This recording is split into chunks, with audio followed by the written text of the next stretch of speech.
Regardez autour de vous. Allumez la télévision, ouvrez les réseaux sociaux, ou observez simplement deux personnes qui se disputent dans un café. Que voyez-vous? Vous voyez des bouches qui s'agitent, des mots qui sont projetés comme des projectiles, des arguments qui s'entrechoquent. Nous vivons dans l'ère de la communication, et pourtant, paradoxalement, nous n'avons jamais aussi mal communiqué. Nous sommes devenus des experts de l'émission, mais des handicapés de la réception. Tout le monde veut avoir une voix, tout le monde veut donner son avis, tout le monde veut avoir raison. Mais qui écoute? Qui prend le vrai temps, de recevoir la parole de l'autre sans la juger, sans la couper, sans la déformer? La réponse est presque personne. Et c'est précisément là que naît le conflit. La guerre, qu'elle soit entre deux nations ou entre deux conjoints dans une cuisine, commence toujours par un déficit d'écoute. Elle commence quand l'autre cesse d'être une personne à comprendre pour devenir un obstacle à convaincre ou un ennemi à abattre. Le premier malentendu réside dans la définition même du mot « écouter ». Pour la plupart d'entre nous, écouter signifie simplement se taire en attendant son tour de parler. Observez vos propres conversations. Pendant que l'autre parle, que se passe-t-il dans votre tête? Êtes-vous entièrement disponible pour sa parole? Probablement pas. Vous êtes déjà en train de préparer votre réponse. Vous cherchez la faille dans son raisonnement, vous cherchez l'anecdote personnelle que vous allez pouvoir placer, vous jugez ce qu'il dit à l'aune de vos propres croyances. Il a tort, je ne suis pas d'accord, ça me rappelle ce qui m'est arrivé. Vous n'écoutez pas l'autre, vous écoutez l'écho de sa voix dans votre propre ego. C'est ce qu'on appelle une écoute réactive. C'est une forme de politesse sociale, mais ce n'est pas de l'écoute. C'est un monologue à deux voix. Chacun parle pour soi, et les mots se croisent sans jamais se rencontrer. Pourquoi avons-nous tant de mal à écouter vraiment? Parce que écouter est un acte dangereux. C'est un risque. Boris Cyrulnik explique que pour écouter, il faut accepter de faire silence en soi. Il faut mettre temporairement de côté ses propres certitudes, ses propres émotions, sa propre vision du monde, pour laisser entrer celle de l'autre. C'est comme ouvrir la porte de sa maison à un étranger. On a peur qu'il mette le désordre, on a peur qu'il nous change. Car c'est bien de cela qu'il s'agit. Si j'écoute vraiment, je prends le risque d'être touché, d'être ébranlé, voire d'être convaincu. Notre ego déteste ça. Il veut de la sécurité, il veut de la permanence. Alors, pour se protéger, il filtre. Il ne laisse passer que ce qui confirme ce qu'il pense déjà, le biais de confirmation, et il rejette tout ce qui le dérange. Nous n'écoutons pas pour apprendre, nous écoutons pour être rassurés. Ce refus d'écouter a une conséquence dramatique, la déshumanisation. Quand je refuse d'entendre ta souffrance, tes raisons ou ta logique, je te nie en tant que sujet. Je te réduis à une caricature. Il est bête, elle est hystérique, c'est un monstre. C'est beaucoup plus facile de combattre une caricature que d'écouter un être humain complexe. La violence naît de cette simplification. Dans un couple, quand l'un des deux dit « tu ne m'écoutes jamais », il ne dit pas « tu n'as pas entendu les ondes sonores sortir de ma bouche ». Il dit « tu ne reconnais pas mon existence, tu ne valides pas mes émotions, je me sens seul en ta présence ». Le silence de l'autre n'est pas la paix, c'est un mur. Et face à un mur, on finit par crier ou par frapper pour essayer de le briser. L'écoute véritable, celle qui apporte la paix, est une posture d'humilité radicale. C'est admettre que je ne détiens pas la vérité absolue. C'est admettre que ma vision du monde est partielle, incomplète, et que j'ai besoin de tes yeux pour voir ce que je ne vois pas. C'est considérer l'autre non pas comme un adversaire, mais comme un explorateur qui revient d'un pays où je ne suis jamais allé, le pays de sa propre vie. Quand vous adoptez cette attitude, tout change. La tension retombe. L'autre sent, physiquement, qu'il a de la place. Il n'a plus besoin de crier pour se faire entendre. Il n'a plus besoin d'agresser pour se défendre. Il peut déposer les armes. C'est là que la paix commence. Non pas dans l'accord parfait, on peut s'écouter sans être d'accord, mais dans la reconnaissance mutuelle. Je te vois, je t'entends, tu as le droit de penser ce que tu penses. Mais cette écoute ne s'improvise pas. C'est un muscle qui s'est atrophié dans notre société du zapping et de l'instantanéité. Nous sommes habitués à des formats courts, à des slogans. Écouter demande du temps, de la patience et une attention soutenue. C'est un effort cognitif intense. C'est beaucoup plus fatigant d'écouter activement quelqu'un pendant 1 heure que de parler pendant 1 heure. C'est pourquoi nous fuyons souvent cet effort. Nous préférons couper la parole, donner des conseils non sollicités, tu devrais faire ça, ou changer de sujet. Nous croyons aider en donnant des solutions, alors que souvent, l'autre n'a pas besoin de solution, il a besoin de connexion. Il a besoin que sa parole soit reçue, pas corrigée. Nous allons voir, dans ce voyage vers l'écoute, que le plus grand obstacle n'est pas le bruit extérieur, mais le bruit intérieur. Ce sont nos préjugés, nos peurs et notre désir de contrôle qui nous bouchent les oreilles. Apprendre à écouter, c'est apprendre à faire taire ce brouhaha mental. C'est créer un espace vide en soi pour accueillir l'autre. C'est un acte d'amour, peut-être le plus pur qui soit.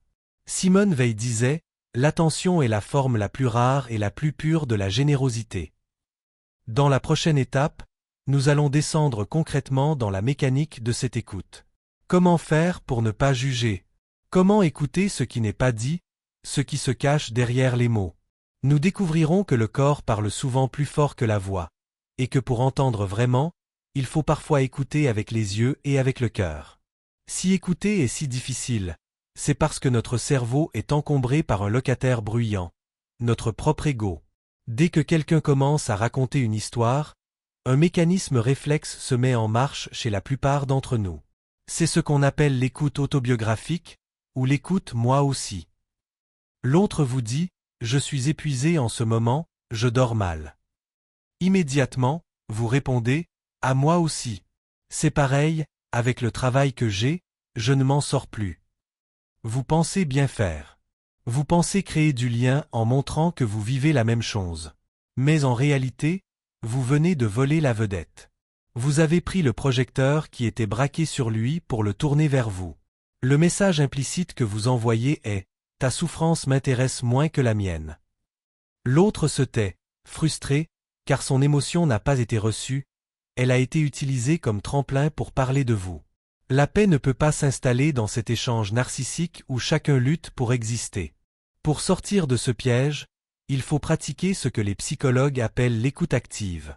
Ce n'est pas une technique de manipulation, c'est une posture de décentrement. Cela consiste à devenir une page blanche sur laquelle l'autre peut écrire. Lorsque votre interlocuteur parle, votre objectif ne doit pas être de répondre, de conseiller ou de comparer. Votre unique objectif doit être de comprendre. Comprendre vraiment. C'est-à-dire voir le monde à travers ses lunettes à lui, pas les vôtres. S'il vous dit qu'il a peur, ne lui dites pas mais non, c'est ridicule, il n'y a pas de raison d'avoir peur. En disant cela, vous jugez son émotion avec votre logique. Vous niez sa réalité. L'écoute active dirait plutôt « Je vois que tu as peur. Qu'est-ce qui t'inquiète le plus dans cette situation ?» Vous validez son ressenti. Vous lui donnez le droit d'être ce qu'il est. Cette forme d'écoute demande de faire taire le juge intérieur. Nous avons tous un petit tribunal dans la tête qui classe instantanément ce qu'on entend. C'est vrai, c'est faux, c'est intelligent, c'est stupide. Ce jugement est le mur qui bloque la connexion. Si vous jugez, vous n'écoutez plus, vous évaluez. Pour écouter, il faut suspendre son jugement. C'est accepter d'entendre des choses qui nous dérangent, des opinions contraires aux nôtres, sans sauter à la gorge de l'autre. C'est se dire « Je ne suis pas d'accord avec lui, mais je veux comprendre comment il en est arrivé à penser cela. Quel est son cheminement? Quelle est sa blessure ?» Cette curiosité bienveillante désarme l'agressivité. Il est très difficile de rester en colère contre quelqu'un qui vous regarde avec un intérêt sincère et qui vous demande « Explique-moi encore, je veux être sûr de bien comprendre. » Un outil puissant de l'écoute active est la reformulation. Souvent, nous croyons avoir compris, mais nous avons interprété. La reformulation consiste à redonner à l'autre ce qu'il vient de dire, avec nos propres mots, pour vérifier. Si je comprends bien, tu te sens triste parce que tu as l'impression que je t'ai abandonné hier soir. C'est magique. D'abord, cela prouve à l'autre que vous avez écouté, ce qui est rare et précieux. Ensuite, cela lui permet de préciser sa pensée. Non, pas abandonné, juste un peu négligé. Cette précision évite des années de malentendus. Combien de guerres, de divorces et de ruptures familiales auraient pu être évitées si quelqu'un avait simplement dit « Attends, est-ce que c'est vraiment ça que tu voulais dire ?» au lieu de réagir sur une supposition.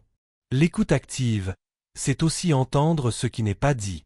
Les mots sont souvent maladroits. Ils cachent plus qu'ils ne révèlent.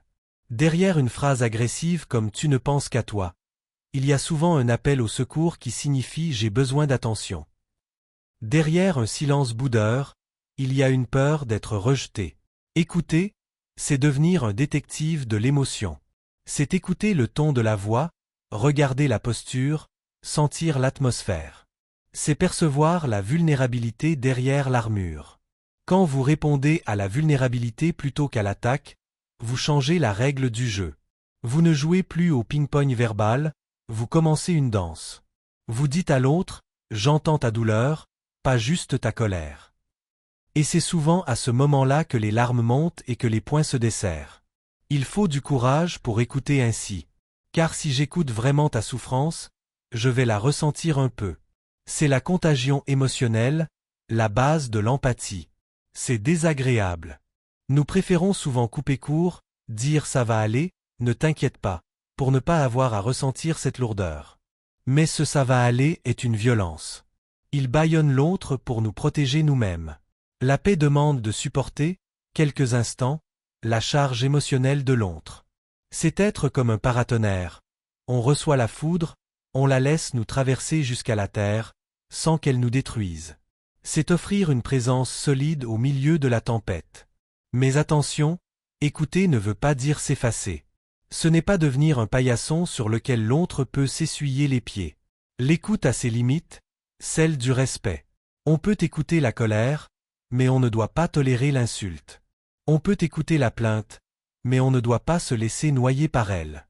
Il faut savoir dire stop quand notre propre coupe est pleine. Mais même ce stop peut être dit avec écoute. J'entends que tu as besoin de parler, mais je suis trop fatigué pour t'écouter correctement maintenant. Reprenons demain.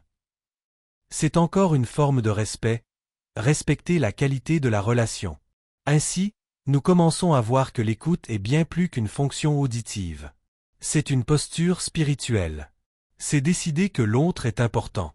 C'est décider de sortir de sa petite bulle pour visiter la bulle de l'autre. Dans la prochaine étape, nous verrons que cette écoute a un pouvoir de guérison extraordinaire, non seulement pour les relations, mais aussi pour celui qui est écouté. Boris Cyrulnik parle de la fonction tuteur.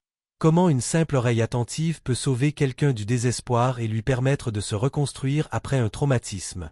Si l'écoute active apaise les conflits du quotidien, elle possède une vertu encore plus profonde, presque sacrée. Elle a le pouvoir de guérir les âmes brisées. Boris Cyrulnik, qui a consacré sa vie à l'étude de la résilience, nous enseigne qu'on ne se remet jamais seul d'un traumatisme. Pour transformer une blessure en force, il faut pouvoir la raconter. Mais pour la raconter, il faut impérativement qu'il y ait quelqu'un en face pour la recevoir. C'est ce qu'il appelle le tuteur de résilience. Ce tuteur n'est pas forcément un psychologue diplômé. Ce peut être un ami, un grand-parent, un enseignant, ou même un inconnu rencontré dans un train. Ce qui fait de lui un tuteur, c'est la qualité de son silence et de son regard. En écoutant l'autre raconter son épreuve sans s'effondrer et sans juger, il lui permet de sortir de sa prison intérieure. Il valide le fait que l'histoire est horrible, mais il montre par sa présence que la vie continue. Comprenez bien la mécanique du traumatisme. Quand une personne vit un drame, un deuil, une agression, une humiliation, l'événement reste souvent coincé dans sa mémoire. C'est comme une image figée, terrifiante, qui revient en boucle. La victime est enfermée dans le passé. Pour s'en libérer, elle doit transformer cette image figée en une histoire, un récit avec un début, un milieu et une fin. C'est ce passage de la mémoire traumatique à la mémoire narrative qui libère. Mais on ne peut pas construire ce récit tout seul. Si je parle à un mur, je deviens fou. J'ai besoin d'un visage humain qui réagit, qui s'émeut, qui hoche la tête. C'est dans le regard de l'écoutant que je trouve la force de mettre des mots sur l'innommable. L'écoute est donc le creuset alchimique où la douleur brute se transforme en souvenir supportable. Celui qui écoute ne fait rien, en apparence. Il ne donne pas de médicaments, il ne recoue pas la plaie. Et pourtant, en prêtant son oreille, il recoue le tissu déchiré de l'identité de l'autre. Cependant, nous avons souvent peur d'écouter la souffrance. Nous sommes mal à l'aise face aux larmes ou au désespoir. Notre réflexe, dicté par notre propre angoisse, est de vouloir réparer l'autre tout de suite. Nous devenons des sauveurs maladroits. Nous disons, tu devrais faire du sport. Oublie-le, il n'en vaut pas la peine. Allez, secoue-toi. Nous donnons des conseils techniques pour un problème émotionnel. C'est une erreur fondamentale. Quand quelqu'un se noie dans son chagrin, il n'a pas besoin d'un cours de natation, il a besoin d'une bouée. La bouée, c'est votre présence silencieuse et chaleureuse. Donner des conseils trop vite, c'est dire à l'autre, tais-toi, tu me déranges, je veux que tu ailles mieux pour que je me sente mieux. La véritable aide consiste à supporter l'impuissance. C'est accepter de ne pas avoir de solution miracle. C'est dire, je ne peux pas effacer ta douleur, mais je peux m'asseoir à côté de toi pour que tu ne la portes pas tout seul. Cette présence a un effet biologique mesurable. Les neurosciences montrent que lorsqu'une personne se sent réellement écoutée et comprise, son cerveau sécrète de l'ocytocine, l'hormone de l'attachement, et de la dopamine, tout en faisant chuter le taux de cortisol, l'hormone du stress. La parole apaisée agit comme un tranquillisant naturel. Écouter quelqu'un, c'est littéralement modifier sa chimie interne. C'est lui permettre de réguler son rythme cardiaque et sa respiration. Nous sous-estimons ce pouvoir. Nous pensons qu'il faut faire de grandes actions pour aider. Mais parfois, offrir 1 heure de son temps pour écouter une vieille dame seule, un adolescent perdu ou un collègue au bord du burn-out est plus efficace que n'importe quel antidépresseur. C'est redonner à l'autre le sentiment de sa propre dignité. Si quelqu'un prend le temps de m'écouter, c'est que je vaux quelque chose. C'est que je ne suis pas un déchet. L'écoute permet aussi de briser le cycle de la honte. Le malheur s'accompagne souvent d'une honte terrible. Pourquoi ça m'est arrivé à moi? J'ai dû faire quelque chose de mal. La honte se nourrit du secret. Elle grandit dans l'ombre. Dès que la parole est libérée et accueillie sans jugement, la honte s'évapore au soleil de la bienveillance. C'est pourquoi les groupes de parole, comme les alcooliques anonymes, sont si puissants. Ce n'est pas tant ce qui est dit qui compte, c'est le fait d'être écouté par des pairs qui ne jugent pas. L'écoute collective crée une communauté de destin. Elle dit, tu n'es pas un monstre, tu es un humain blessé parmi d'autres humains blessés. Cette normalisation est la première étape de la guérison. Mais attention, être un tuteur de résilience ne signifie pas être une éponge. Il y a un risque d'épuisement compassionnel. Si vous absorbez toute la misère du monde sans vous protéger, vous coulez avec le navire. L'écoutant doit garder une juste distance. C'est la différence entre la sympathie, je souffre avec toi, je pleure avec toi, et l'empathie, je comprends ta souffrance, je la ressens, mais je sais qu'elle ne m'appartient pas. C'est cette solidité qui rassure l'autre. Si je raconte mon malheur et que l'écoutant s'effondre en larmes, je vais culpabiliser et arrêter de parler pour le protéger. Pour aider, je dois rester un pilier solide. Je dois être touché, mais pas détruit. C'est cet équilibre délicat qui permet à l'autre de s'appuyer sur nous pour se relever. Finalement, écouter est un acte de foi. C'est croire que l'autre possède en lui les ressources pour s'en sortir, s'il parvient à y accéder. En l'écoutant, nous ne lui donnons pas la solution. Nous l'aidons à faire le tri dans sa tête pour qu'il trouve sa solution. Nous sommes comme des accoucheurs. Socrate appelait cela la maïeutique, l'art de faire accoucher les esprits. Nous ne créons pas le bébé, nous aidons juste à ce qu'il vienne au monde. C'est le plus beau cadeau qu'on puisse faire à un être humain. Lui révéler sa propre sagesse en lui offrant simplement le miroir bienveillant de notre attention.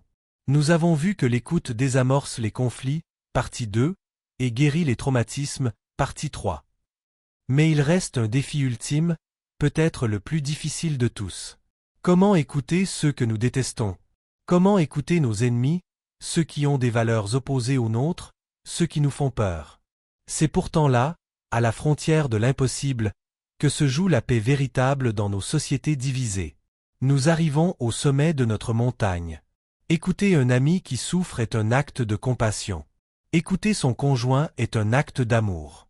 Mais il existe un niveau d'écoute bien plus exigeant, un niveau olympique qui demande une force intérieure colossale.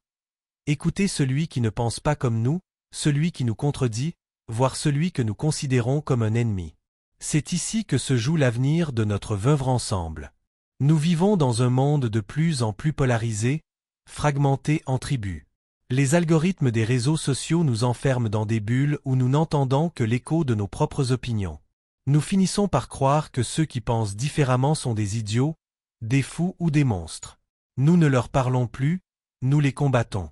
Et quand le dialogue s'arrête, la violence commence. La seule façon de désamorcer cette bombe à retardement est de rétablir le canal de l'écoute, précisément là où c'est le plus difficile. Écouter l'ennemi, qu'il soit un adversaire politique, un collègue rival ou un voisin désagréable, ne signifie pas être d'accord avec lui. C'est une distinction capitale.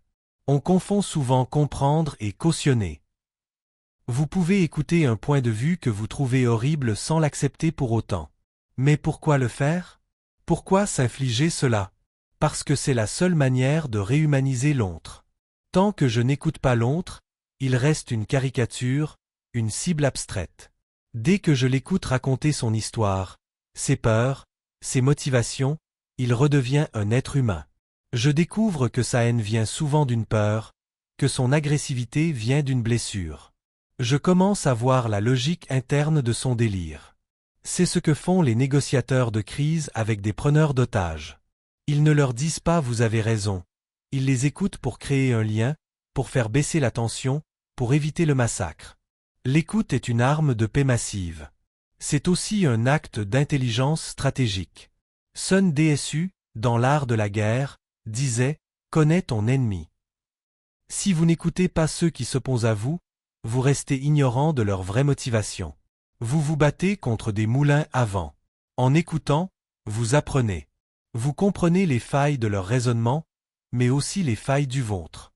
Parfois, l'autre nous tend un miroir désagréable qui nous force à remettre en question nos propres dogmes. C'est douloureux, mais c'est ainsi qu'on grandit. Celui qui n'écoute que ses partisans finit par s'atrophier intellectuellement. Celui qui ose écouter ses détracteurs s'aiguise et s'élargit. La vérité est rarement toute blanche ou toute noire. Elle est souvent éparpillée en morceaux dans les mains de gens qui ne se parlent plus. Écouter, c'est tenter de recoller les morceaux du vase brisé de la réalité. Bien sûr, il y a des limites. On ne peut pas dialoguer avec la violence pure. Mais avant d'en arriver à la violence, il y a toute une zone grise où le dialogue est encore possible. C'est là que nous devons agir.